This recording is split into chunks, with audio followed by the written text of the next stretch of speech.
Salut les petites graines, Yaorana les petites graines, j'espère que vous poussez de mieux en mieux. Alors pourquoi Yaorana? Parce que ce coup-ci, je teste pour vous, mais à l'autre bout du monde, à Tahiti. Et on va commencer cette année 2022 avec une technique qui est trop peu connue à mon goût, qui s'appelle le shiatsu. C'est en pleine nature que je suis allé interviewer Jean-Marie Boutin. Vous pouvez découvrir son site juste ici. Et ce nom n'a pas été choisi au hasard, il signifie bien-être ou se sentir bien. Faire sa séance à domicile ou au centre Anahata Équilibre à Papeete, c'est possible pour être au top de sa forme. Ah, j'allais oublier. Pense à t'abonner juste ici et à cliquer sur la petite cloche de manière à recevoir toutes les nouvelles vidéos. Bon, assez discuté, maintenant rendez-vous avec notre spécialiste. Salut Jean-Marie. Bonjour Lionel. Comment vas-tu? Très bien, je te remercie. J'aimerais que tu me dises le shiatsu en 3 mots pour toi. Alors, le shiatsu, c'est un terme qui nous vient du Japon.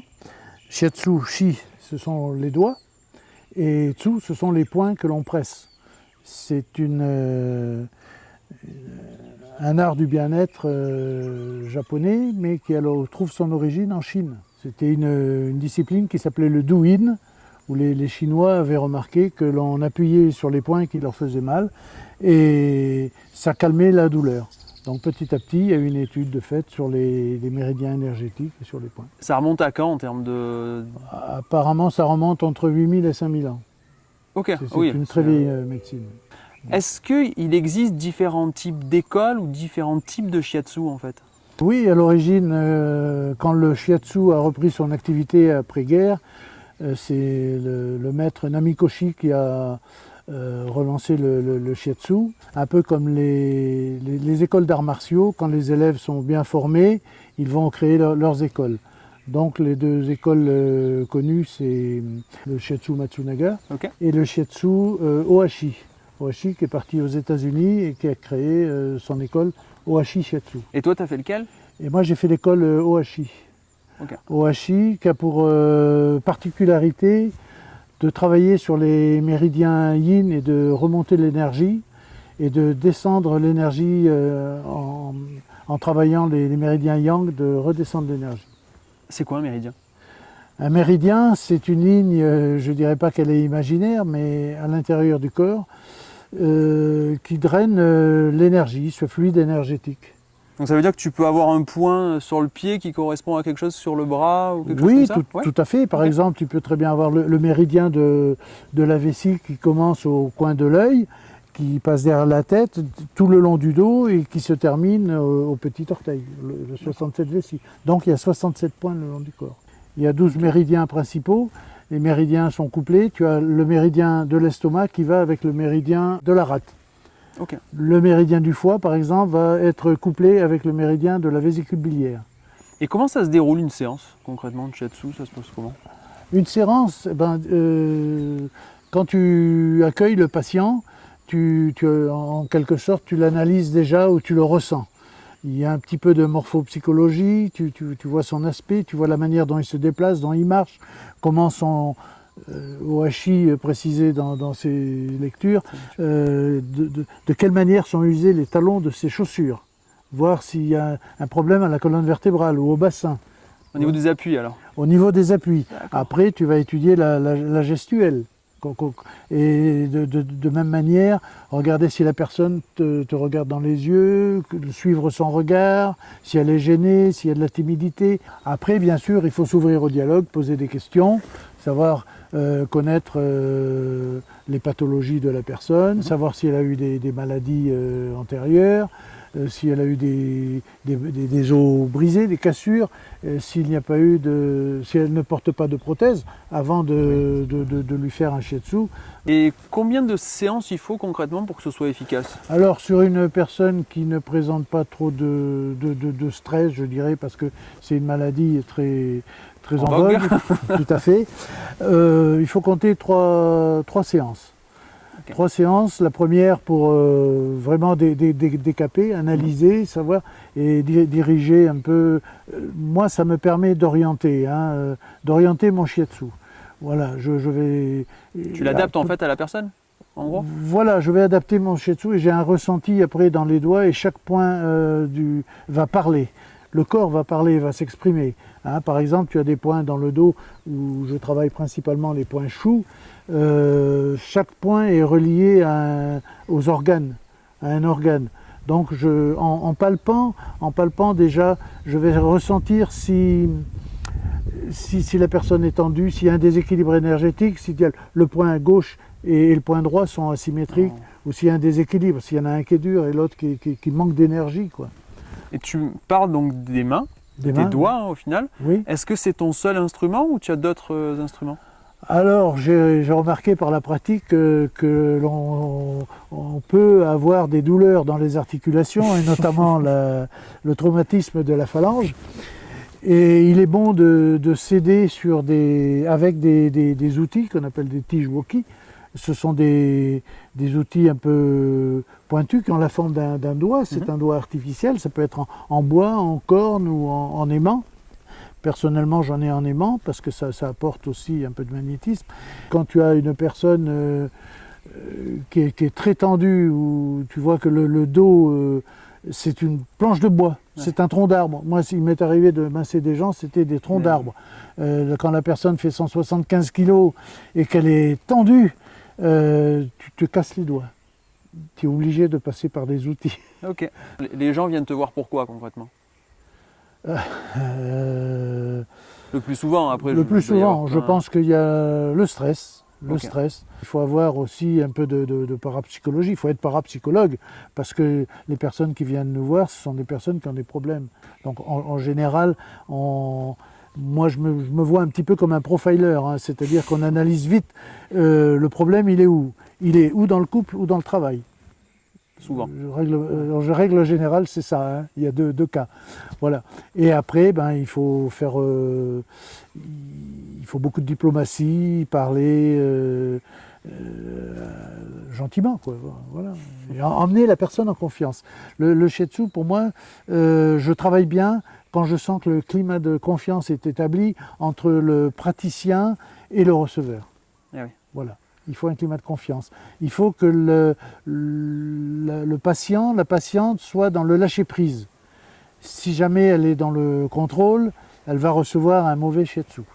Ça, et je ne voulais pas en parler là, mais bon, il y a aussi tout ce qui est rhumatisme. D'accord. Tout ce qui est rhumatisme, mais on traitera certainement dans un autre chapitre, par moxibustion, par la chaleur, sur certains points. Personnellement, quand j'ai découvert le shiatsu, je crois que c'était dans un aéroport ou je sais plus quoi, enfin il y avait des chaises. Donc pour moi c'est un peu sur la chaise, mais je crois qu'on peut le faire aussi autrement. Il y a des futons, il y a d'autres... Tout à fait. Toi tu le fais comment typiquement? Alors moi je l'ai appris bien sûr dans un dojo avec mon maître et puis mes camarades, sur les tatamis. Ah voilà, parce que c'est quand même issu des arts martiaux. Je sais que ça se pratique dans des spas, sur futon, mais bon, compte tenu de mon âge et de ma morphologie, on a adapté avec mon maître un shiatsu sur chaise, puisque je traite le dos, qui est l'équivalent du shiatsu que l'on peut faire sur futon.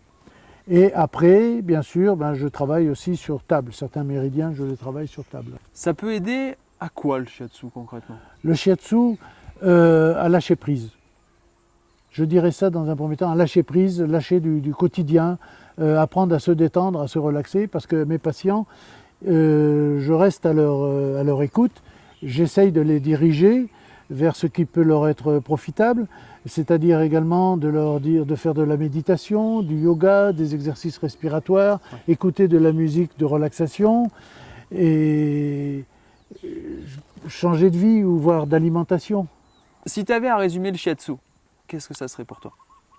Le shiatsu, un apport du bien-être. Moi, en tant que praticien, je vais me comparer à un accordeur d'instruments de musique. Voilà, la personne vient, elle est déréglée, son énergie est en vrac, elle est déréglée, et il m'appartient avec mes mains d'aller accorder ce corps et le faire vibrer, lui rendre sa juste vibration. Voilà. Des fois, bon, je me compare également à un carrossier, quoi. Je redresse les carrosseries, tous les petits bobos du quotidien, les petites choses qui nous contrarient, parce que voilà, on a entendu une médisance sur soi et ça nous monte la tension. Voilà, il faut savoir relativiser aussi certaines choses. Oui. Génial, faudrait venir te voir quoi, une fois tous les mois, trimestres. Il y a une posologie, on va dire, à la shiatsu. Alors, pour les gens qui sont hyper stressés, ou, ce qui serait bien sûr, c'est de faire changer les gens d'orientation dans leur travail, ce qui n'est pas toujours possible. Mais après les 3 séances principales qui sont espacées de 15 jours, pour ne pas enrayer, il est conseillé de ne pas avoir de consultation chez un kiné, chez un ostéopathe, entre deux séances, parce qu'on pourrait défaire le travail que j'ai fait. Voilà. Okay. J'ai des patients qui viennent régulièrement, tous les mois, au moins une fois par mois. Rééquilibrer, réaccorder l'harmonica, quoi. Voilà. Voilà. Moi, je fais un shiatsu de fond. Je travaille en profondeur. Je ne vais pas faire des caresses, je ne vais pas faire des petites pressions. Là, ça va. Ouais, je me souviens. Je vais aller en profondeur, je vais faire ressortir tout ce qui est bloqué. Voilà. Ok. Ça, c'est important pour moi. Vider la personne, c'est un peu comme si tu la prends, tu lui retournes les poches. Vide-moi tout ça. C'est une surcharge, tu n'as rien à faire avec ça, tu vois. Laisse-moi ce sac à dos. Voilà. Parfait. Je vais toujours commencer un shiatsu par les points du cervelet, du début du rachis jusqu'à la fin du rachis, jusqu'aux vertèbres du sacrum. Parce que pour moi, c'est comme un tableau électrique. Il y a le compteur là-haut et il y a tous les fils qui alimentent les organes. Et je peux palper, je peux trouver les petites défaillances, les trop-pleins d'énergie ou les vides d'énergie, et que je vais m'empresser de rééquilibrer. Tu remets les fusibles, quoi. Voilà. Je remets les fusibles. Ben, merci beaucoup Jean-Marie pour ces explications. J'espère que ça vous donnera envie d'essayer le shiatsu. Moi perso, je l'ai fait, c'était vraiment top. Il y avait de quoi, il y avait quelques fusibles qui avaient sauté. Voilà, je dis ça, je dis rien. C'était un cas gentil. Bon, alors ça va, je suis rassuré. Prenez soin de vous et gardez en tête, tout est une question de vibration.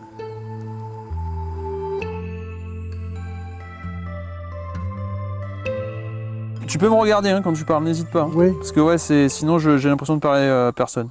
C'est génial, c'est génial. Ouais, c'est vrai quoi. Donc je vais descendre le méridien yang de l'estomac qui commence sous les yeux et qui se termine au deuxième orteil. Je confonds parce que oui, le 4e orteil. Ça dépend par quel côté tu démarres, ça peut être le 2e ou le 4e. On va attendre que la voiture passe, parce que là ça fait un petit bruit de fond un peu désagréable. 3 mots, shiatsu, shi, les doigts, tsu, les poings. Ah non. Expression d'origine japonaise. Il est interdit de mettre ses téléphones en... Qui c'est qui peut m'appeler là? J'ai l'habitude de le faire. Est-ce que tu aurais envie de me dire quelque chose d'autre que je t'ai déjà dit qu'il fallait que tu me dises? Parce que si tu ne me le dis pas, c'est dommage parce qu'on va rater un truc.